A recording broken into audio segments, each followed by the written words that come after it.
Hello សួស្តីអ្នកនរគ្នាជួបខ្ញុំបាទ Escape Blue ទៀតហើយថ្ងៃនេះខ្ញុំទៅការបាញ់ custom ជាមួយ fan ហ្នឹងហើយនៅគ្នាដោយសារតែ fan គឺគាត់ថាហើយខ្ញុំថាការនាំលេងមួយស្មើអញ្ចឹងនាំលេងពីស្មើអញ្ចឹងដល់ពេលចិត្តទៅខ្ញុំទៅការនាំលេងពីស្មើបណ្ដោយអ្នកគ្នានេះ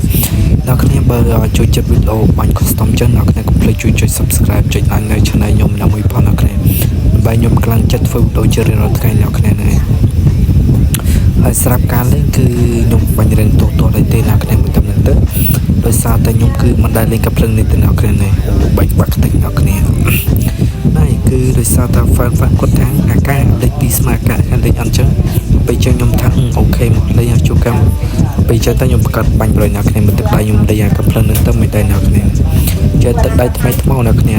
អាកាភ្លើងនេះគឺរៀនលេងដែរទេអ្នកគ្នាបើបាញ់ខូចឆ្កូនត្រង់នេះសូមខាត់ថៃនៅពេលទៅផងអ្នកគ្នាអូបែកបាក់តិចបណ្ដោយអ្នកគ្នាប៉ុណ្ណឹងច្បាស់ណាស់អ្នកគ្នានេះ score NCK Blue បាញ់មិនសូវខ្លាំងទេមកលមុំអ្នកគ្នាមកលមុំអាចទប់ទល់ជាមួយ fan បានអ្នកគ្នាហើយអ្នកគ្នាកុំភ្លេចជួយចុច subscribe ចុច like នៅ channel ខ្ញុំដើម្បីផងអ្នកគ្នាបើខ្ញុំខ្លាំងចិត្តធ្វើបើទៅអ្នកគ្នាអូឥឡូវយើងការបានដូចជា5តលអ្នកគ្នា5តល4អ្នកគ្នា